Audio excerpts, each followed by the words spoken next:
don't know if we've disappeared, but I'll keep waffling. I think Freya's disappeared on me. But my organisation was one of the founder members of ICAN. Back. Did you miss? I don't know if you disappeared or if I was. Do you want me to start again? It was me. It was my computer cut out. So okay. About that. I was just basically saying that we were doing the webinars early on for ICAN. The member webinars. There was me, Debbie Lukin, and Colin Spence, and we volunteered to do the webinars. Yeah. And we had Aidan, your son, on, didn't we? I know. I remember that. He did a lovely presentation for us. He was so nervous that time, but you guys were so nice to him. You made him feel so comfortable, and he had a great time. He did really well. Yeah, he did. Yeah, it was really interesting as well. Yeah, it was lovely. Those recordings are still on the ICAN community page, I believe. They're in the files. So that's where I stuck them, and I think we need to make a list. They're still there. In there. Yeah, I mean, we need to make I think we had. I think Stuart came on. Yeah. And who else? I think we had Dale McClellan. We had Robert Falconer. Yeah. Taylor. Yeah. We had loads of really good people on. Yeah. We had a lady talking about kids, I think, around dogs. Yeah, there were some really good ones. It's worth going back to the file section and having a look through there. There's some really good ones, and ones that predated us that were there. Probably are some good ones. I think there's one on the mussels actually that really interested me, anatomy. There's a load of them. Really good ones. Yeah. Well, I mean, because ICAN it's been going since 2018. Yeah. So I mean, there is a whole collection of bits and bobs on there. Me and Taryn really need to dig them out actually. So yeah. So what have you been up to since finishing at ICAN? What have you been doing? Wow, I'm still doing the ICB webinars. I do them monthly. Okay. And they're really great. We've got Dr. Nick Thompson next month. Or this month, who does the raw feeding? October. We've got him on the 24th. Yeah. He's going to be talking to us about itchy dogs. Why dogs are itchy, so that'll be quite interesting. I'm assuming it's going to be related to feeding and the gut and allergies, so that'll be quite good. And we've got him on the 20th. You don't have to be in ICB to watch the webinars, do you? No, there is a charge. ICB members get to watch them for free if you're an ICB member, but it's £15, I think, to join live, and then you get the recording as well after. That's cool. So yeah, we've had some really good speakers on. International. We have ones from all over the world come on. Learn a lot. Quite a lot over the years. We had a man trial one last month, Lisa Gorenflow. She spoke about man trialing and how it can be a really beneficial activity in behaviour modification. So that was quite interesting. Okay, because that's not one of the things you immediately think of when it comes to behaviour modification, is it? No, not really. But I suppose for me it seems to make sense because my background is in Ellington Touch as well. Okay. And we use sensory activities to help with behaviour, and we also use like your snuffle mats and things like that. And Sarah Fisher's developed into ACE, animal centred education, and that's a lot to do with using the nose and using the mouth. Taking treats and different types of treats and crunchy treats, smooth treats, pastes, and they're observing how the animal takes the treats. If it can tilt its head both ways to take the treat, if it can lick, because what she does is she puts the treats at all different heights and on different surfaces, so she can get a lot of information about how the dog is actually able to move through its body. So it's really interesting, that work. Yeah, it's really clever actually, because it's very interesting to be able to show vets and a lot similar.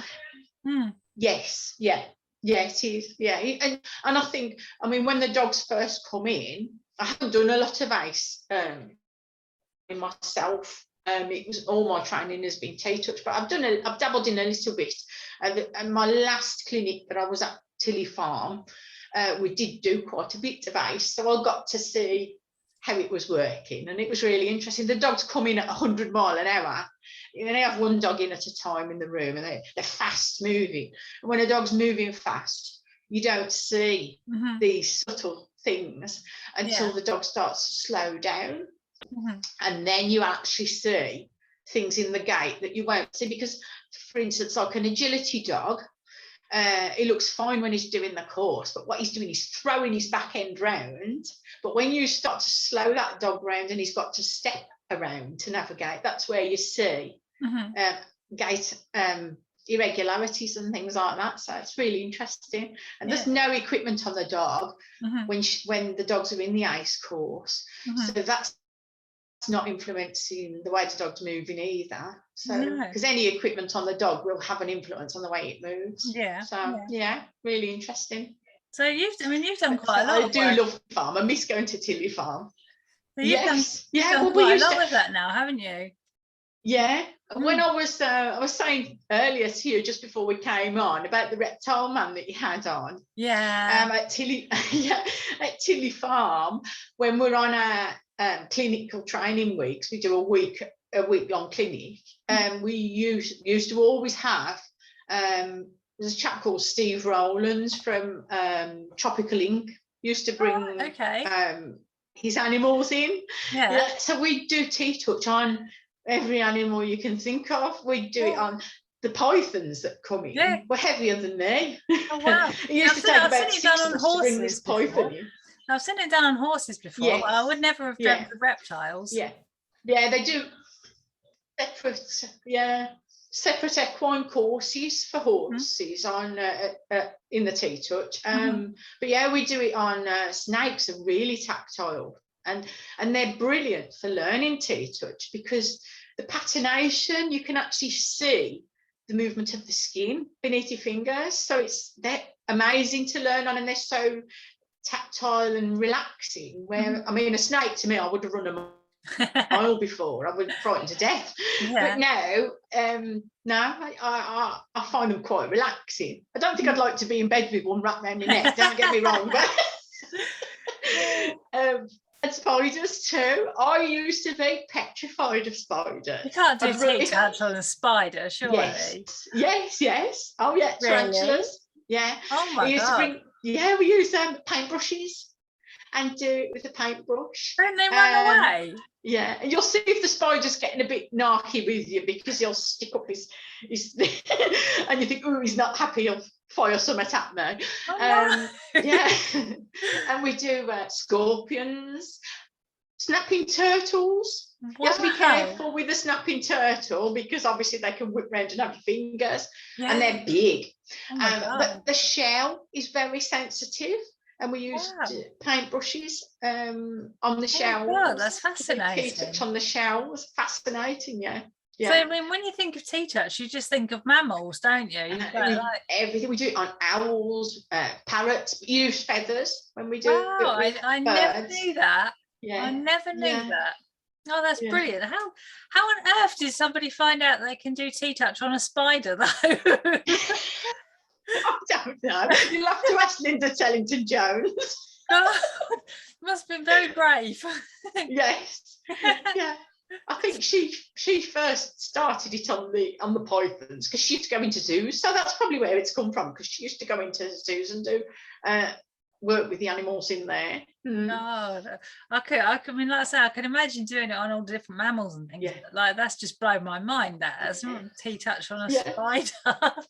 I mean, it's changed me totally, because before I went to Tilly Farm, you would never have got me within a yard of a spider. No way near. I'd be like a tiny little spider, and I'd be like, ah! But now it's changed my life, because I'm not like worried about spiders. It's totally took that fear away from me, which is great. Yeah, that's amazing. That's so clever, though. But honestly, how do they not run away? Because I've got visions of poking them with a paintbrush, and they just go. When you have them on your hand, and when you've got them on your hand, there's like a pulse. You can feel a pulse in their feet. Oh no. Amazing. Yeah. Oh God. We've done it on hedgehogs. I've done it on hedgehogs. I've done it on skunks. Yeah. A bit smelly. A bit smelly, but yeah. I've done it on lizards. Everything you can think of. Wow. Meerkats. Wow. You have to be careful with the meerkats because we're in like a little enclosure, and if you get too near to the edge, they'll scurry up your shoulder and they're over into the room. So we have to Where do you find all these animals from to practice T-touch on? Well, it's this man from Tropical Ink that brings them. Steve Rowlands. He brings them for a day. He brings a selection. Obviously, he doesn't bring them all at once, but he brings a fair selection for us. And we do it. We do it like that. We spend like a good half a day or more. God, that sounds like so much fun. Yeah, it is. Yeah, it is. It's really great. Yeah. And of course, you've also been doing canine massage, haven't you? Oh yes, yeah, I love that. I've loved it. I've absolutely loved the course. It was meant to be a 2-year course, but because of lockdown, we ended up. I should have qualified last November, and I've only just qualified end of July. So who did you do your course with? Because we had to change the way the course ran. Natalie Lenton, who is my instructor, she wanted to keep us going. So what she did, she went online and did a lot of online tutorials with us. But there's a limit to what you can learn online. You can't learn canine massage online. I've got a DVD of hers somewhere. Yeah, you can get a basic idea, but at the level that we were doing it at, you need the tutors to guide your hands and show you the correct hand positions and grips for what we do. And they can pass muscles to us as we're palpating so that we know how to find the muscles, because we isolate muscles. And so you can't do that just from watching online. You need the practical.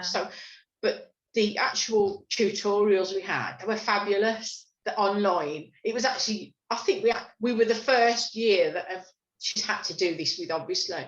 And because it was such a good learning tool, she's decided to keep it as part of the course. We did a lot of origins and insertions and actions of muscles. We did a lot of stuff on fascia, the theory stuff, and we did a lot of stuff that we could do online. We did, but we also had to repeat it again when we started. But she wanted us to keep us going, because you have to do 9 modules, academic modules, before you even get your hands on a dog. So you've got to pass all that before. It's 12 modules plus a portfolio of case studies. So we have 10 case studies, and you have to do a minimum of 3 visits to each case. So it's a lot of work. It was over 1,200 hours of study. It was massive, the course. But it was really in depth, and she wants to. She has very high standards. Not everybody passes, and she makes it very clear when you start the course that this is not a pay-to-play course. Because you've joined the course doesn't mean that you're going to pass. You have to reach her standards, and they're quite high. So, and I like that, because I really felt I'd achieved something at the end. I didn't feel like I'd just gone along and I was going to pass anyway. I knew I'd got to put the work in, and I'd got to earn it. And I felt like I'd earned it as well. As my other students, fellow students, we really felt like we'd achieved something. And we left the course feeling not competent as well, which, a lot of courses I've done, I've still not felt quite sure at the end, and but I think now that I'm doing it, this is where the true learning starts as well. So how are you actually incorporating it into your work then?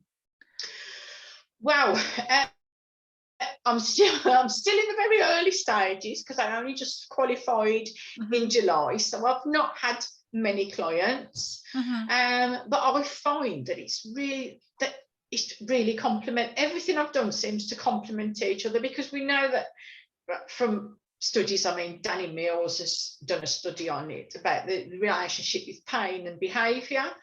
And in a lot of instances, pain is a big factor in what we're seeing behaviour wise.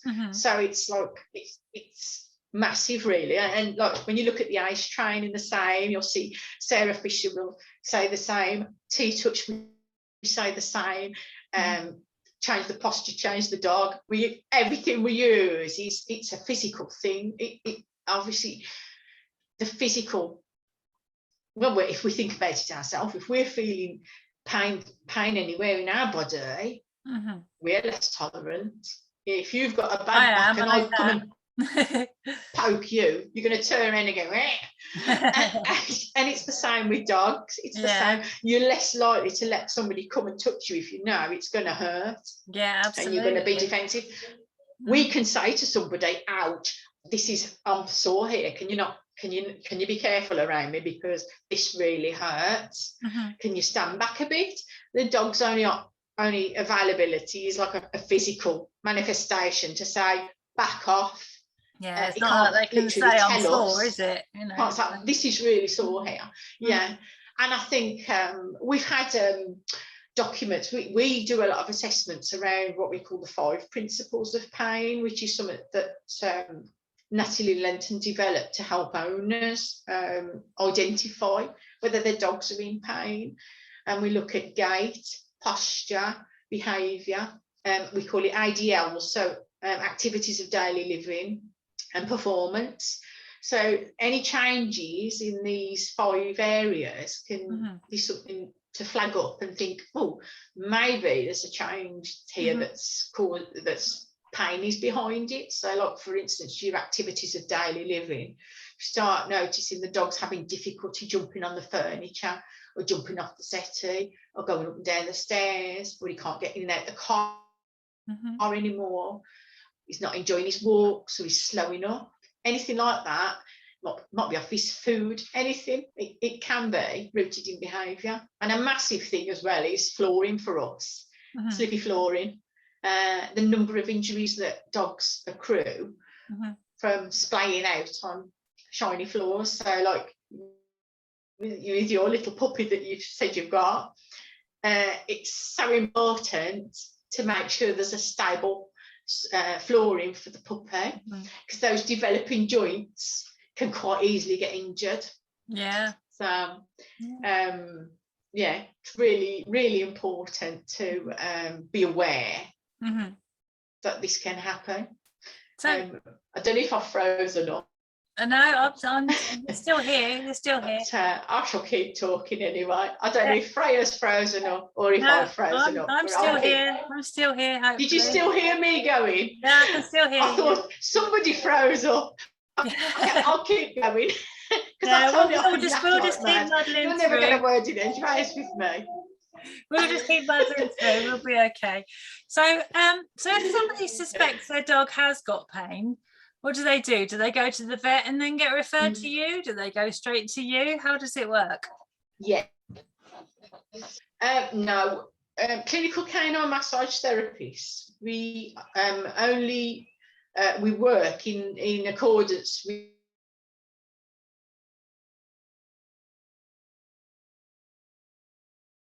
Okay, now we're frozen. Have we? Oh, you're back, am I? I think you are. Right. So let's just get that again. So if we think the dog's in pain, do we go to the vet? Do we go straight to you? What do we do? What if we suspect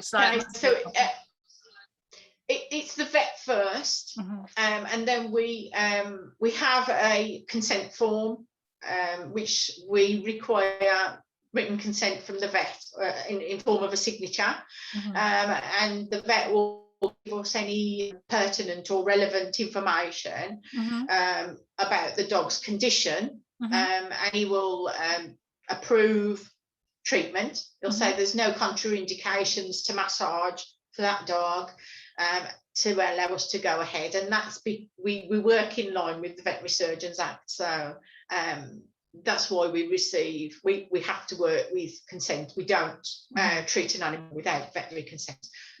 When we do shows, on the Canine Massage Guild, we can do free muscular health checks, and that's different to massage.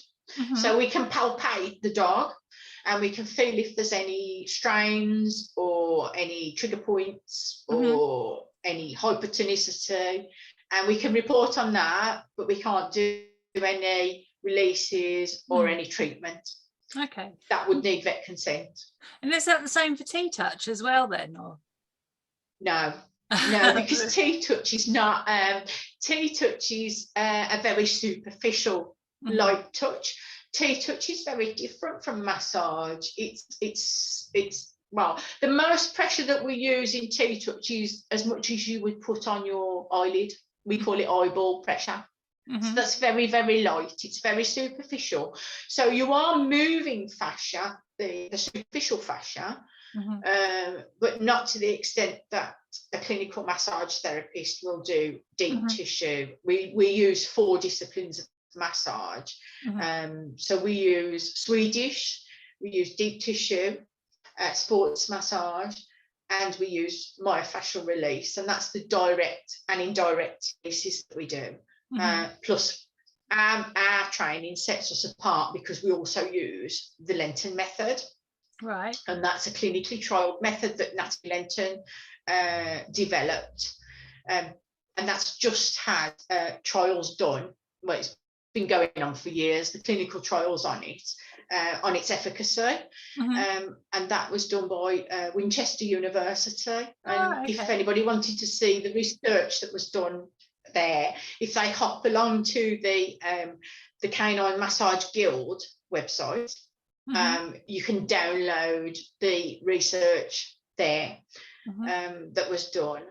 It was like the p-value was like, I think it was 0.001, the p-value, and the range for error was 99.99. It was quite a high accuracy value, and they found that I think there was about 530 dogs in the study, and I think something like 495 plus of those dogs saw beneficial results within 1 to 3 treatments. So that's really good. Pretty massive then, really, isn't it? Yeah. Oh, wow. And they're going to be doing some further research on this with double-blind studies. They're taking it to another level to, because she's that of her method. But so she's putting it even more scrutiny. Oh, brilliant. So what's next for you then, Mair? What's next? What are your plans now then? Well, see, this is my first venture into being self-employed. Wow. Everything I've done, everything I've done to this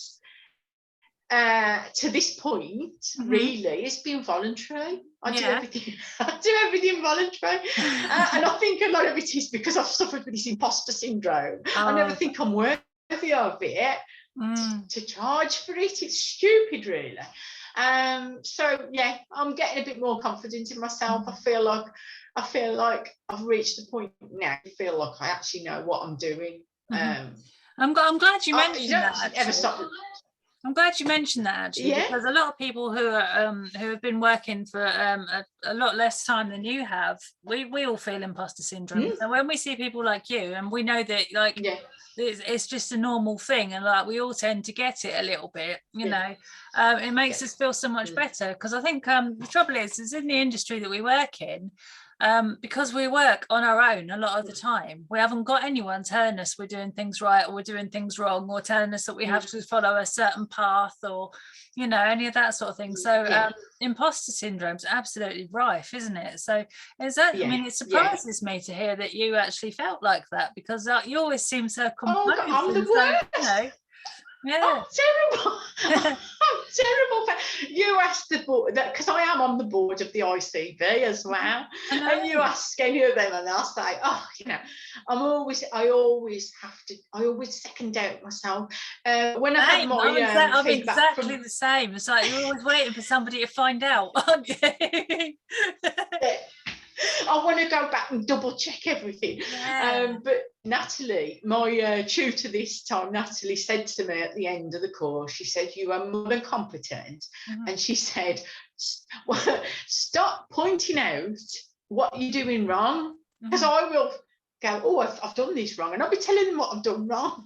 And she said, no, it's just, you just, I don't know what it is, but I think a lot of us are like that. And I think there's so much, for me, I feel there's so much responsibility on the best for these animals. And it's because I don't want to get it wrong. Yeah. It's because we care as well, you know. If we didn't care, I mean, I think that when we stop wanting to make sure we're doing everything right, when we stop caring about, you know, if everything's okay, if a client's okay, if the dog's okay, if, you know, if everybody thinks we're doing everything right, I think when we stop caring about that, I think that is when we stop being very good at our job. Do you know what I mean? I agree. I agree, and I think we'll never stop learning.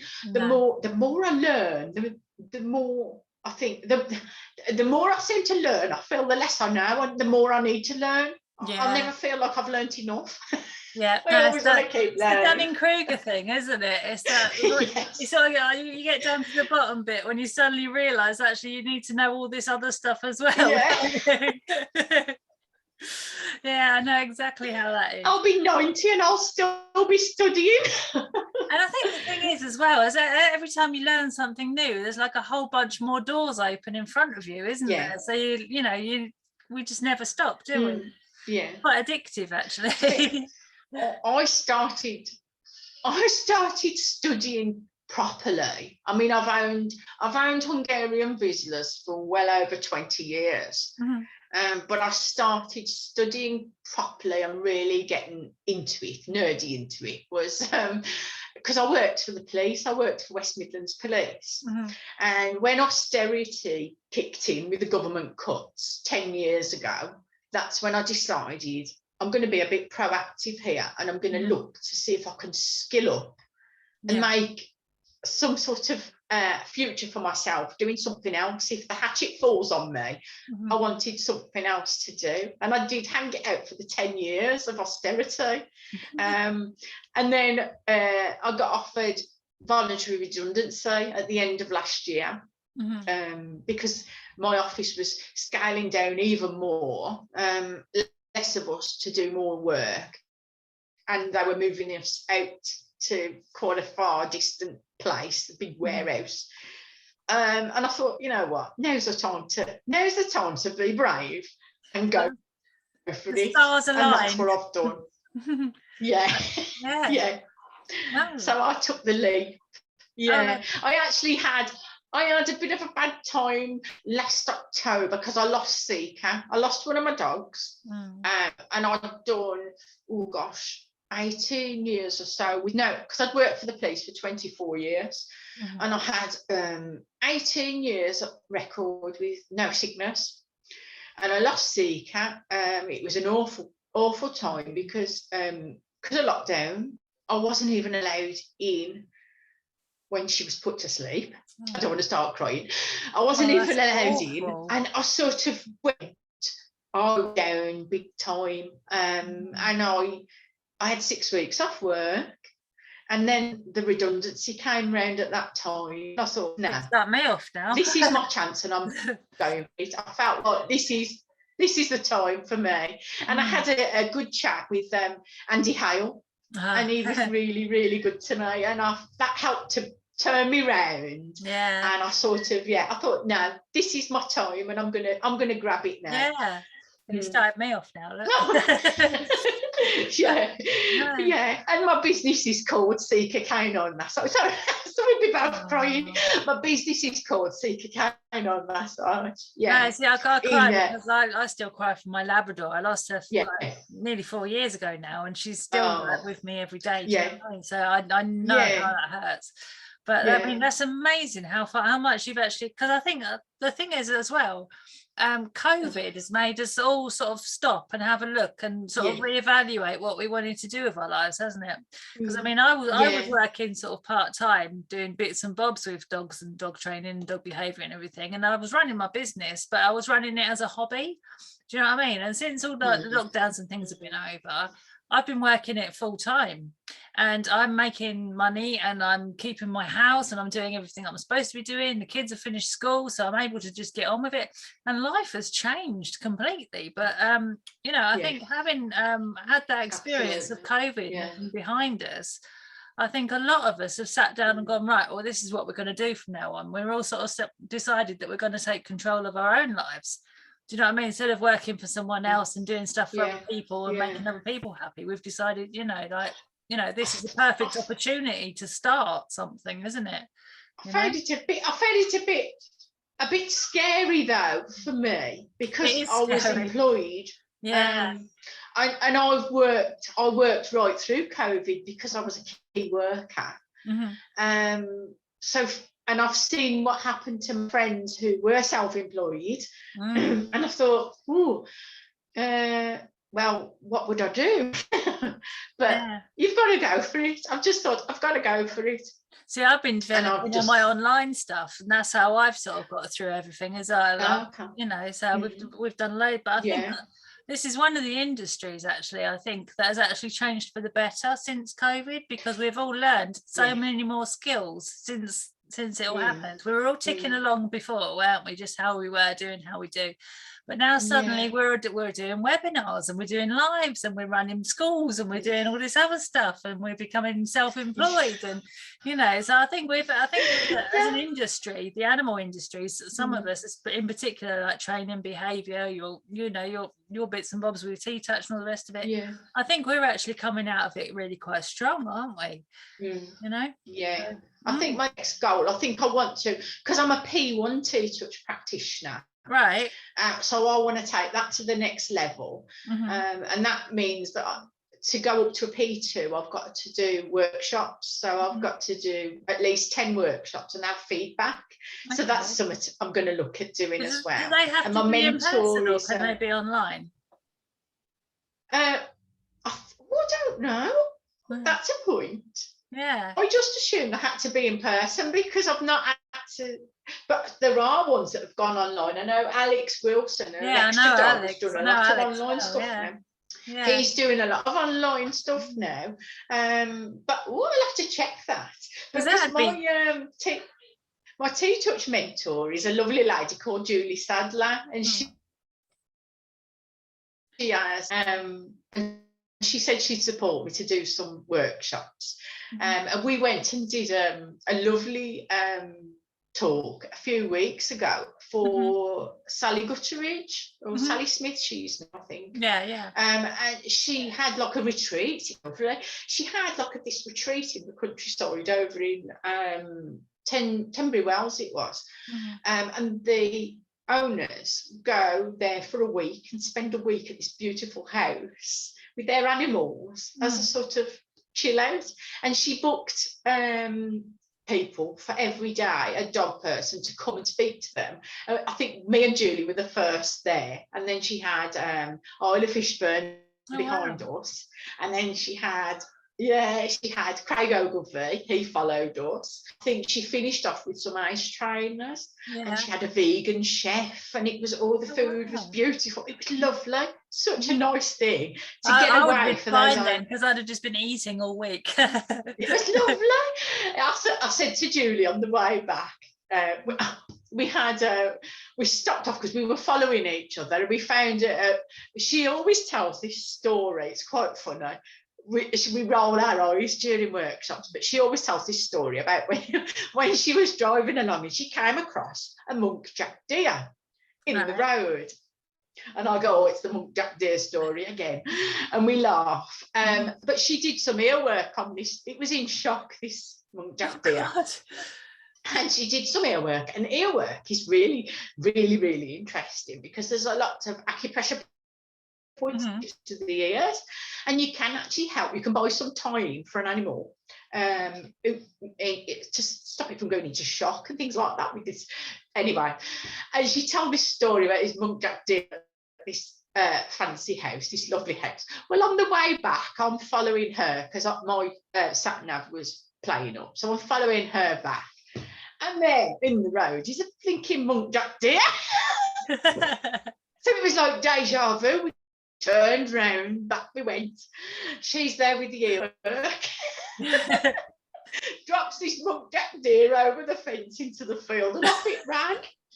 But and I thought, what are the chances of that? I thought, we're never going to get rid of this Monk Jack Deere story. They're going to be following you everywhere. I'm assisting her again. I'm assisting her again in December, so we can have double Monk Jack Deere stories now. So, so you'll have your own herd of them. We've got a load of them. They're popping up everywhere. Tarantulas and Monk Jack Deers. Oh, so yeah, we have some fun. I do like tea-touch, and I find it really complements my massage, and it complements the behaviour stuff as well. It's lovely. Yeah. Don't touch dogs the same anymore. I always seem to go into circles when I'm touching dogs now. And do you practice on the family as well? Oh yes, yeah. Well, when I first started, when we started our massage training, we were doing some online tutorials. We just do not what she calls massage jams. It was only not real. It was just Swedish stuff we were doing online, just strokes, none of the complex stuff. Mm-hmm. And Midge, I used to practice on Midge, and she was that bad. As soon as I started, she'd start like running off, going off. So I was the only one with no dog. I was sat there without a dog, and she got the nickname Midge the Fidge. But now she presents bits for me. She'll come up to me and go, right at the back end. So she tells me which bits to do now. And I'm actually coming to you from my massage couch. I've got you on my massage couch. Oh wow, okay. And if she was in here now, she'd be up here. So she'd be in there. I don't use the massage couch much, actually. I'm more treatment on the floor because they're free to move away and they're free to get themselves comfortable more. But little dogs seem, because they're used to being up for grooming and things, very often they're better off on the couch. So, but we just see how the dog feels. We go with what the dog wants, basically. Yeah. But do you ever get a dog that doesn't like it? Yeah. What happens then? Yeah. And there could be a number of reasons for that, because it could be myofascial pain, you see. Yeah. You see a lot of fasciculations on the dog, like twitching on the dog's back. So we call that either like an exaggerated paniculus response, or you might hit a sore place, and the dog will. It's quite obvious very often that the dog has got a sore area. In which case you just got to go quite slowly, or you treat nice areas, and you might just work your way back and then go back again to somewhere comfortable. And I suppose if you were very sore, you'd try to go straight in on a very sore area. I suppose if they were very sore, then you'd go back to the vet, it's quite difficult with dogs, because you can't explain to a dog about discomfort, therapeutic discomfort. If you've had a massage yourself, you'll know that very often it can be quite uncomfortable, but afterwards you feel fantastic. You can't tell a dog that. You can't say, oh, this is going to just be painful for a bit, but you'll feel better after. They're not going to understand that at all. So yeah. And I bet you get some that absolutely love it, don't you? Yeah. It's the same with tea-touch. You drip feed the way in. You might not even, with tea-touch, you can do virtual touches, so you're about 2 or 3 inches away from the dog's body, but you're doing movements. Because the eyes will, if I do a movement near to you, it's almost I don't know if it's the air movement or the eyes that are telling you, your central nervous system is like thinking that you are being touched. So it's a way of working, drip feeding a contact to the dog in little subtle stages that they're not actually having a contact, but you're building it up. I suppose that works for very, very sensitive dogs. And we can use lots of different things to touch dogs with as well, like different, like sheepskin mitts and things like that. I don't know if we froze again. No, I've still got us both. You're all right. I'll keep talking then. So yeah, we could do paintbrushes on dogs. We could do like little jelly scrubbers, different sensations. Just gives them a different input, sensory input. And like the wraps as well. I mean, they've been found like Temple Grandin, you probably know about Temple Grandin with the autism, about her little squeeze machine. And like the some autistic children like to wear backpacks on their soles as it gives them comfort. And like with Tellington Touch, we use the wrap. It's a similar sort of concept. Particularly around fireworks and that, we find that quite useful. But yeah, it's a similar concept that they just have a different sensation on the body, and it can help. Weighted blankets and things like that, it's all the same sort of concept. Really interesting. Oh, well, do you know what? We've actually been going 45 minutes now. It's absolutely fascinating listening to you. I told you my Jackie's to death. No, not at all. But sorry if I've bored everybody. No, not at all. It's actually fascinating. And what I wanted to say was, if you have I will keep talking. I know I'm a proper yakka. That's great, honestly. I just hope everybody can understand the thick yum yum accent. No, honestly, I love your accent. But like what I was going to say is, if you have any links for your new business or for any of your ventures or for the paper you were talking about, do you want to drop them under the ICAN?